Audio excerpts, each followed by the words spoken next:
Ассаламу алейкум туғандар, қандайсыздар? Назарыңыздарда қайрадан эле базар жоқ каналы. Бүгін 14 август 2022 жыл, мен Бишкек шаарынын түндүк тарабы Теңги конушунда жүрөм туғандар. Ушул конуштан бизнес кылганга ыңгайлуу жерден жол, чоң жолдун жээгинен бир сатылуучу үй бар экен. Ошол жөнүндө сиздерге маалымат берейин дегем туғандар. Азыр биринчи болуп баруу жолун түшүндүрөйүн. Мен турган жер Объездной жана Теңге кирип кеткен негизги чоң көчөнүн жээгинде турам. Бүгүнкү чыгарыштагы сатылуучу үйүбүз ушул чоң жол менен бир аз эле басканда 200 метр аралыкта 6-көчөдө туғандар жайгашкан. Ушул жолдун жээгинде угловойдо жайгашкан. Магазин, аптека, бильярд, кандайдыр бир ишкердик кылсаңыздар өтө эле ыңгайлуу жер болот. Азыр видеонун жүрүшүндө өзүңүздөр көрүп байкайсыздар. Анан бул Объезднойдон туғандар көптөгөн маршруткалар Бишкек шаарынын бурчтарына барышат. Сум, Ош базар жана башка. Жана Теңдиктин өзүнө үйүбүзгө чейин 2 маршрутка барат экен туғандар. Үйүбүздүн жанына чейин 2 маршрутка барат. 257 жана дагы бирөө. Анан Дордой базарына деле Теңди конушу жакын болуп калат. Эгер Дордойдо иштечү болсоңуздар, сиздер бат эле барып келе аласыздар.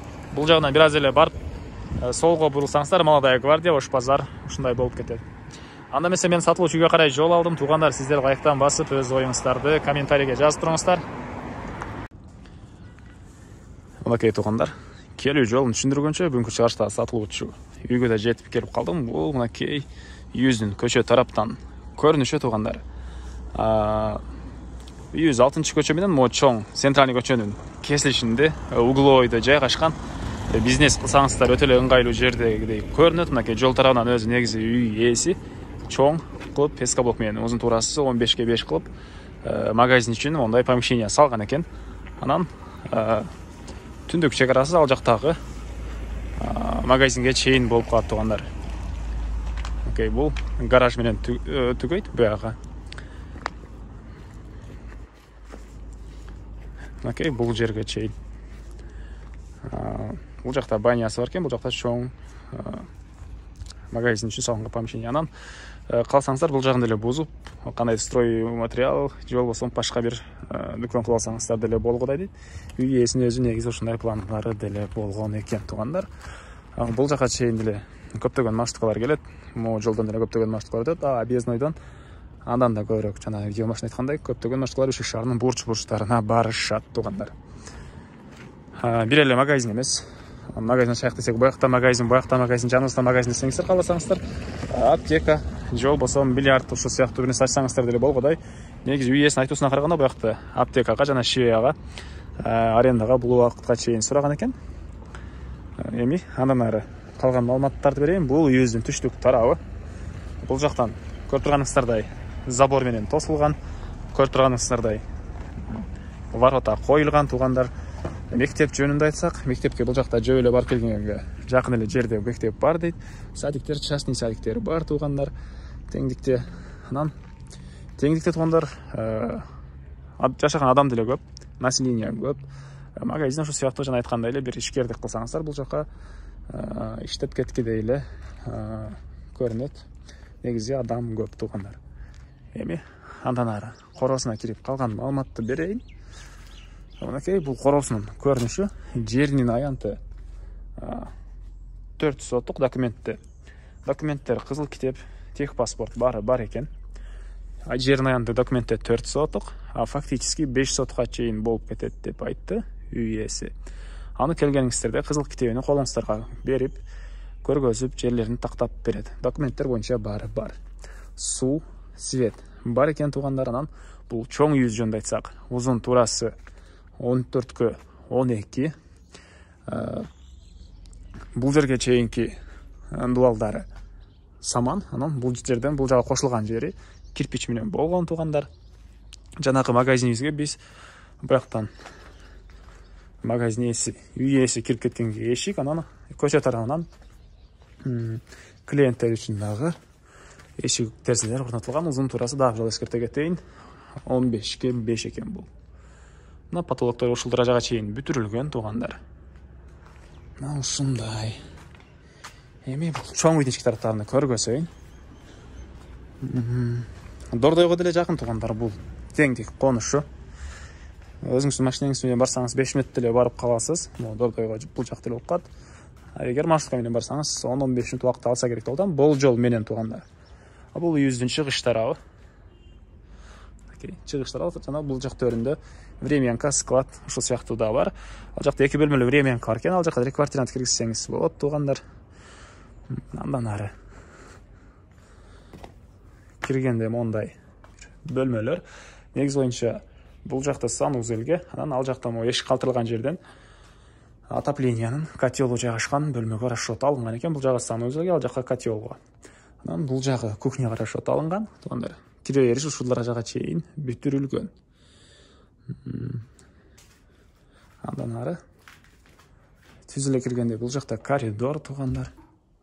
Көрүп турасыздар, потолок гипсокартон, дуалдар шпаклевка экен. Ушул жерден сол тарапка кайрылсак, буякта бир бөлмө, мондай. Полдор бардык бөлмөлөргө жыгаштан болгон пол, туугандар, болгондо да калдың жыгаштан болгон пол экен. Бул жакта дагы бир бөлмө. Дуалдар шпаклевка, түштүк тараптан терезе орнотулган, туугандар. Ушундай көрүнүштү. Жана коридорго чыгып, түз өтсөк, бул жакта бир чоң зал бар экен. Потолок гипсокартон, пол жыгаштан болгон пол. Анан ушул жерден дагы чыгып сол тарапка кайрылсак, буякта дагы бир бөлмө. Негизинен үй ээси өзү чет өлкөдө иштегенге байланыштуу. Азыркы учурда квартиранттар турат, туугандар, бул жакта. Ошого сатып аткан дейт. Бул жакта ошол үй ээсинин өзүнүн буюмдары сатылат экен. Чет өлкөгө кеткенде ошого бул жагы жабык. Аны келсеңиздер, үй ээси же болбосо үй ээси кайра чет өлкөгө кетип калса, инелери, кыскасы бир адам келип силерге жалпысынан көргөзүп берет. Эмне маалымат калды, туугандар? Үйдүн бул түндүк тарабын көргөзбөдүк, ушул жакты көргөзөйүн. Кошуналар менен болгон чек аралар көрүп турасыздар. Буякта түндүктөрүндө үйдүн ишик тарабындагы туалет, суу мынакей бул жерден чыгарылыптыр. Буякта бир склад, буякта жанагы времянка, бул үйүбүздүн түндүк тарабы. Айта кетчү нерсе, үйүбүз мансард үйүндө салынып турган, мынакей көрүп турасыздар. Эки жагына тең. Түштүк тарабындагы тамында деле, түндүк тарабындагы тамында мондай балкондору бар экен. Буяктагы времянканы көргөзөйүн. Азыркы учурда эле менин оюмча квартирант жашайт окшойт бул жакта. Адам жашагандай.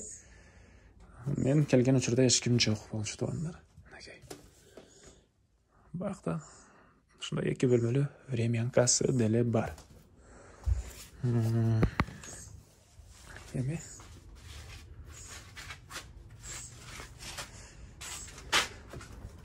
бул жагын көргөзөйүн. Бул жакта бир навес. Навестин ылдый тарабында чокунага расчет алынган окшойт, негизи боюнча, туугандар, бул жагыбыз. Анан буякта банясы бар экен.